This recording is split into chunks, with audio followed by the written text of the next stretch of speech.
Hello everyone, welcome to our YouTube channel. NCERT exemplar हम कर रहे थे पॉलिनोमियल्स का। एक्सरसाइज 2.2 का क्वेश्चन नंबर 2 है। स्टेट ट्रू और फॉल्स, जस्टिफाई। आपको ट्रू और फॉल्स भी बताना है और आप जो भी अपना आंसर देंगे, ट्रू देंगे या फॉल्स देंगे, उसको आपको जस्टिफाई भी करना है कि आपने ये आंसर क्यों दिया। तो हमारा फर्स्ट पार्ट है, if zeros of a x square plus b x plus c are both positive then a b c all have same sign. आपको क्या बोला जा रहा है, आपको एक पॉलिनोमियल गिवन है जिसको आप पी एक्स लेट कर लीजिए, a x square plus b x plus c. आपको कहा जा रहा है कि इस पॉलिनोमियल के जो दोनों ही जीरोज हैं वो पॉजिटिव हैं। तो आप लेट कर लीजिए, let alpha beta be zeros of given p x. Alpha beta आपने इसके जीरोज मान लिए और अगर ये दोनों पॉजिटिव हमें गिवन है तो आपको ए बी सी के सेम साइन बताने हैं। ये भी गिवन है कि दोनों जीरोज क्या है इसके, पॉजिटिव। आपको साइंस बताने हैं, ए बी सी पॉजिटिव होंगे, नेगेटिव होंगे, क्या इनके सेम साइन होंगे। अगर पॉजिटिव होंगे तो तीनों ही पॉजिटिव होंगे, क्या नेगेटिव होंगे तो तीन। देख लेते हैं हम, जब भी हमें साइंस की बात कर दी जाए तो आप इनका सम और प्रोडक्ट ले लिया करिए जीरोस का। अगर मैं अल्फा प्लस बीटा लेती हूं तो क्या मिलता है मुझे, माइनस बी अपॉन ए। प्रोडक्ट लेती हूं तो मुझे मिलता है सी अपॉन ए। अगर दोनों ही जीरोस पॉजिटिव हैं, अल्फा भी पॉजिटिव है, बीटा भी पॉजिटिव है, तो मेरा जो प्रोडक्ट है अल्फा बीटा का वो भी मुझे क्या मिलेगा, पॉजिटिव मिलेगा। दो पॉजिटिव नंबर्स का प्रोडक्ट पॉजिटिव मिलेगा। और प्रोडक्ट है क्या मेरे पास, सी अपॉन ए। इससे क्या पता चलता है कि मेरा सी भी ग्रेटर देन जीरो है और ए भी ग्रेटर देन जीरो है। बात करें सम की, दो पॉजिटिव नंबर्स का जो सम है वो भी मुझे पॉजिटिव मिलता है। तो ए तो मैं बता ही चुकी हूं यहां पर कि ग्रेटर देन जीरो है। अगर ए ग्रेटर देन जीरो है और ये पॉजिटिव होने के लिए मुझे बी कैसा लेना पड़ेगा, लेस देन जीरो, ताकि माइनस और माइनस कैंसिल होके अल्फा प्लस बीटा भी मुझे क्या मिल जाए, पॉजिटिव मिल जाए। हमारा एक केस बना कि C is greater than zero, A is greater than zero और B is less than zero, science का।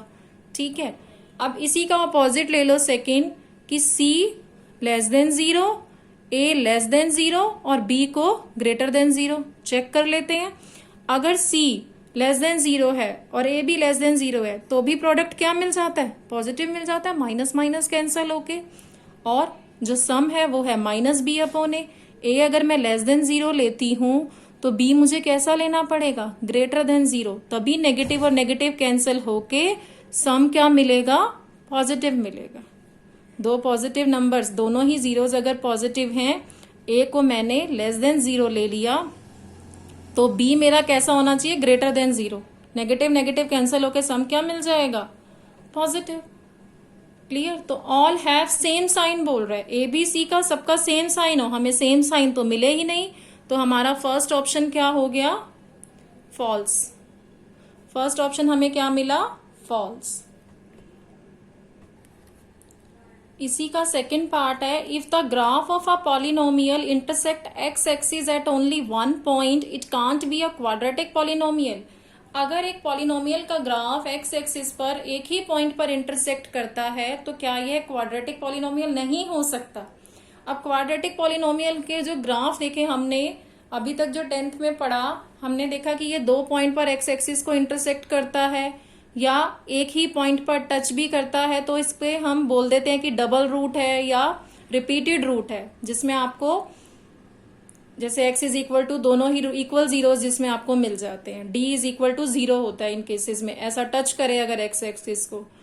ठीक है, और अगर इंटरसेक्ट करे दो पॉइंट्स पर तो आपको टू जीरोज मिल जाते हैं, या आपको ऐसा ग्राफ मिलता है जिसमें d लेस देन जीरो होता है। अभी तक आपने यही पढ़ा, लेकिन इसने बोला है कि पॉलिनोमियल जो x एक्सिस को एक पॉइंट पर इंटरसेक्ट करे। ठीक है, अगर x एक्सिस को एक पॉइंट पर इंटरसेक्ट करता है तो ये जो ग्राफ बनता है वो आपको इस टाइप का मिलता है, और ये भी क्वाड्रेटिक पॉलिनोमियल का ग्राफ है। ये भी क्वाड्रेटिक पॉलिनोमियल का ही ग्राफ है। आपने जो पढ़े हैं, आपको पॉलिनोमियल दिया होता है f x is equal to x square plus 3x plus 2, इस तरीके से दिए होते हैं। और इसमें हम जो पढ़ते हैं, ये आप एफ एक्स को y लेट करते हो, इस तरीके से लिखते हो। ये वाले जो ग्राफ होते हैं ये वेरिएबल क्या है इसमें, यहाँ पे y रखा जाता है इस तरीके से, y square plus 3y plus 2। इन जो पॉलिनोमियल्स के ग्राफ हैं वो राइट हैंडेड और लेफ्ट हैंडेड बनते हैं। अभी तक आपने कैसे पढ़े हैं पैराबोला, अपवर्ड और डाउनवर्ड पढ़े हैं, 10th क्लास में ये हैं, और आप 11th क्लास में मैथ्स में ये सब गिवन है। तो ये भी एक क्वाड्रेटिक पॉलिनोमियल का ही ग्राफ है। हमारा जो सेकंड इसका पार्ट है वो फॉल्स है, क्योंकि अगर ये एक्स एक्सिस को एक पॉइंट पर इंटरसेक्ट करता है तो ये क्वाड्रेटिक पॉलिनोमियल ही मिलेगा। इसने हमें बोला it can't be a quadratic polynomial, false है ये।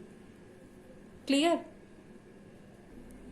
इसी का थर्ड पार्ट है, if the graph of a polynomial intersect x axis at exactly 2 points it need not be quadratic polynomial. अगर एक पॉलिनोमियल का ग्राफ एक्स एक्सिस को 2 points पे इंटरसेक्ट करता है तो क्या ये जरूरी नहीं है कि ये क्वाड्रेटिक पॉलिनोमियल का ग्राफ हो। ये ट्रू है। अब ट्रू कैसे है ये, अभी तक आपने ये भी पढ़ा कि अगर एक्स एक्सिस को 2 पॉइंट्स पे कोई ग्राफ कट करता है, इंटरसेक्ट करता है, अगर इंटरसेक्ट करता है 2 पॉइंट्स पर तो वो क्वाड्रेटिक पॉलिनोमियल है। लेकिन अगर कोई ग्राफ इस तरीके से मिल रहा है मुझे, ऐसा मिल रहा है, तो ये क्वाड्रेटिक पॉलिनोमियल का ग्राफ नहीं है। ये किसका ग्राफ है, क्यूबिक पॉलिनोमियल का। ठीक है। और ये 2 ही पॉइंट पर, इधर टच कर रहा है एक्स एक्सिस को, यहां ये इंटरसेक्ट कर रहा है इस पॉइंट पर, तो ये 2 ही पॉइंट पर कर रहा है। यहाँ पे जो हमें जीरोस मिलते हैं, एक तो हमें रिपीटेड रूट मिल जाता है, मान लीजिए एक्स इज इक्वल टू 1,1, और एक हमें इस तरीके से, तो इसके 3 जीरोस मिल जाते हैं, 1,1,2 इस तरीके से। लेकिन ये है किसका ग्राफ, क्यूबिक पॉलिनोमियल का ग्राफ है ये, और इंटरसेक्ट कर रहा है एक्स एक्सिस को 2 ही पॉइंट्स पर। क्लियर। तो हमारा जो इसका थर्ड पार्ट है वो ट्रू होगा।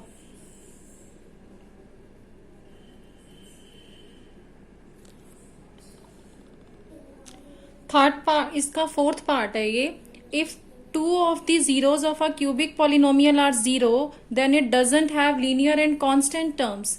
एक क्यूबिक पॉलिनोमियल है, अगर उसके 2 जीरोस जो हैं वो 0 हो तो इसका जो लीनियर और कांस्टेंट टर्म है इट डजंट हैव, वो इक्वल टू 0 होंगे। जो लीनियर और कांस्टेंट टर्म है वो इसमें नहीं होंगे।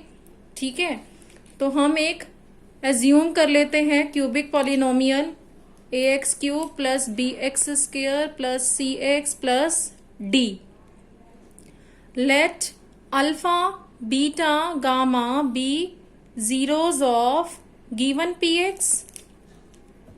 आपको दिया गया है कि इसके 2 जीरोस जो हैं वो 0 हैं। क्लियर। आप अल्फा को 0 लेट कर लो, और ये 2 जीरो जो आपने 0 लेट किए वो अल्फा और बीटा हो गए। ठीक है। अब अगर हम देखें, alpha plus beta plus gamma minus b upon a होता है, और alpha beta plus beta gamma plus gamma alpha c upon a, alpha beta gamma minus d upon a. अगर यहाँ वैल्यूज पुट करें तो हमें तो gamma is equal to minus b upon a, यहाँ से कुछ पता नहीं चल रहा, इसको हम छोड़ देते हैं इक्वेशन को। हम सेकंड वाली देखें, अल्फा भी हमारा 0 और बीटा भी हमारा 0, अल्फा बीटा ये भी 0 बन जाता है, बीटा 0 है तो ये भी 0, यहाँ भी अल्फा है। हमें सी अपॉन ए क्या मिलता है, इक्वल टू 0, और यहां से मुझे क्या मिला, सी इज इक्वल टू 0। और सी क्या है, जहां पे भी x का डिग्री 1 होगा वो वाली टर्म क्या है, लीनियर टर्म। तो c मुझे क्या मिला यहाँ पर, 0। It doesn't have linear term, linear term तो इसमें है नहीं, 0 मिल गई। अब बात करें कांस्टेंट टर्म की, d की, तो अल्फा बीटा गामा, अल्फा भी 0 है, बीटा भी 0, प्रोडक्ट भी क्या हो गया, 0, माइनस डी अपॉन ए। अब यहां से हमें पता चल रहा है न्यूमरेटर 0 होगा तो आंसर इसका 0 ही हो जाता है, तो डी भी हमें क्या मिल गया, 0। और डी क्या है, कांस्टेंट टर्म। तो ये वाला ऑप्शन जो फोर्थ ऑप्शन है इस पार्ट सेकंड क्वेश्चन का, वो क्या हो गया, true. It doesn't have linear term भी नहीं है इसकी, वो भी 0 मिल गई हमें, और कांस्टेंट टर्म भी नहीं है, वो भी हमें क्या मिली, 0। क्लियर। फिफ्थ पार्ट है, if all zeros of a cubic polynomial are negative then all coefficients and constant terms of polynomial have same sign. अभी मैंने आपको बताया पीछे क्लास में ही कि अगर सेम साइन कभी भी बोले जाए तो आप सम और प्रोडक्ट ले लीजिए। ठीक है, आपसे बोला जा रहा है कि क्यूबिक पॉलिनोमियल के सभी जीरोस क्या हैं, नेगेटिव हैं। तो हम क्यूबिक पॉलिनोमियल लेट कर लेते हैं। Let p x is equal to a x cube plus b x square plus c x plus d, और इसके सभी जीरोस let alpha beta gamma be the zeros, हमने जीरोस लेट कर लिए ऑफ गिवन पी एक्स। हमें क्या कहा जा रहा है कि इसके जीरोस क्या हैं, नेगेटिव हैं। अल्फा बीटा गामा सभी क्या हैं, नेगेटिव हैं। आपको बताना है जो कोफिशिएंट्स है, कोफिशिएंट्स क्या है इसमें, ए बी सी, ये क्या है, कोफिशिएंट्स है a b c d. D तो कांस्टेंट टर्म है, कोफिशिएंट्स एक्स के क्या है, ए बी और सी। तो कोफिशिएंट्स एंड कांस्टेंट टर्म जो पॉलिनोमियल की है इसमें उसके सेम साइन है क्या, तो हम ये चेक कर लेते हैं। Alpha plus beta plus gamma minus b upon a, और alpha beta plus beta gamma plus gamma alpha आप जानते हैं सी अपॉन ए रखते हैं हम, alpha beta gamma minus d upon a रखते हैं। अगर तीनों ही जीरोस नेगेटिव है तो सम क्या मिलेगा, यहाँ पर alpha plus beta plus gamma क्या मिलेगा, नेगेटिव मिलेगा। सम क्या मिलेगा मुझे, नेगेटिव। अगर ये नेगेटिव मिलता है तो ये वाली जो वैल्यू है वो क्या मिलनी चाहिए, नेगेटिव मिलनी चाहिए, और नेगेटिव इसमें पहले से ही है, माइनस बी अपॉन ए होता है। ये नेगेटिव ही रह जाए उसके लिए ए भी आपका ग्रेटर देन जीरो होना चाहिए और बी भी क्या होना चाहिए, ग्रेटर देन जीरो, तभी ये नेगेटिव रह जाएगा। क्लियर। अब हम सेकंड इक्वेशन की तरफ चलें। Alpha beta plus beta gamma plus gamma alpha, all zeros are negative. Negative negative multiply होंगे तो पॉजिटिव हो जाएगा, इधर भी नेगेटिव नेगेटिव मल्टीप्लाई हुए पॉजिटिव हो गया, यहां भी नेगेटिव नेगेटिव मल्टीप्लाई पॉजिटिव। तो ये पूरा आपका जो alpha beta plus gamma alpha है ये भी क्या रह गया, पॉजिटिव।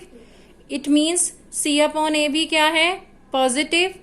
और अगर ये पॉजिटिव है तो सी भी आपका ग्रेटर देन जीरो और ए भी ग्रेटर देन जीरो। ए ग्रेटर देन जीरो आप ले चुके हैं, यहां से आपको सी का साइन पता चला, सी ग्रेटर देन जीरो।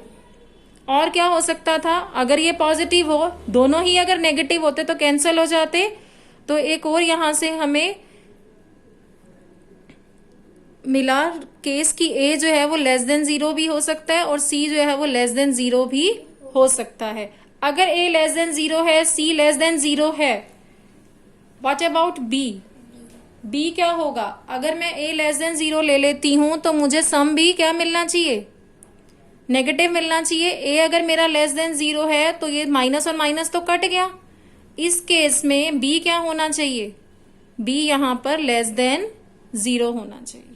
ठीक है, अगर हमारा ए लेस देन जीरो है, एक हमने केस लिया ए लेस देन जीरो और सी लेस देन जीरो है तो ये पॉजिटिव बन जाता है। अगर ए लेस देन जीरो है तो सम जो है वो नेगेटिव मिलना चाहिए, लेस देन जीरो है, नेगेटिव नेगेटिव कैंसिल, तो बी को नेगेटिव होना पड़ेगा ना, तभी सम आपको नेगेटिव मिलेगा। तो एक आपको ये मिला केस और ए अभी तक आपको सेकंड केस ये मिला। अब हम चेक करेंगे डी के लिए। अल्फा बीटा गामा, अब ये तीनों ही नेगेटिव हैं, नेगेटिव नेगेटिव और नेगेटिव, तीन नेगेटिव का प्रोडक्ट, नेगेटिव नेगेटिव कैंसिल, जो आपको आंसर मिलेगा वो नेगेटिव में मिलेगा। It means minus d upon a आपको नेगेटिव में मिलेगा, नेगेटिव में मिलेगा, और नेगेटिव इसमें पहले से ही है। तो ए आपका क्या होना चाहिए, ग्रेटर देन जीरो, और डी भी क्या होना चाहिए, greater than zero. Greater than zero वाला हमने ये लिखे हुए हैं, ए ग्रेटर देन जीरो हमें यहां मिला था, तो डी भी यहां पर क्या मिल गया, ग्रेटर देन जीरो, तभी ये हमें नेगेटिव मिलेगा। अब हमने एक केस ये भी लिया था कि ए लेस देन जीरो, अगर ए लेस देन जीरो हो जाता है तो माइनस और माइनस कट के ये हमें क्या मिल गया, पॉजिटिव, लेकिन हमें क्या मिलना चाहिए, प्रोडक्ट नेगेटिव। तो इस केस में जहां ए हम लेस देन जीरो अगर इसमें ले लें तो हमारा डी कैसा होना चाहिए, इस केस में ए लेस देन जीरो है तो इस केस में हमारा डी भी लेस देन जीरो होना चाहिए, क्योंकि अगर ए लेस देन जीरो हो जाता है तो negative negative cancel, D must be less than zero, तभी प्रोडक्ट क्या बनेगा, नेगेटिव। तो हमें कैसे केसेस मिले, एक तो हमें मिला a greater than 0, b greater than 0, c greater than 0, d भी ग्रेटर देन 0, सबका सेम साइन मिल गया, ग्रेटर देन 0 हो गए। फिर हमें मिला ए लेस देन 0, सी लेस देन 0, बी भी लेस देन 0 और डी भी लेस देन 0, सभी लेस देन 0 मिल गए। तो ये स्टेटमेंट जो है ये ट्रू हो गई। All coefficients and constant terms of polynomial have same sign. ये क्या हो गया हमारा फिफ्थ पार्ट ट्रू। अगर आपको मेरे वीडियोस अच्छे लगते हैं तो प्लीज लाइक एंड सब्सक्राइब करें। Thank you for watching my video.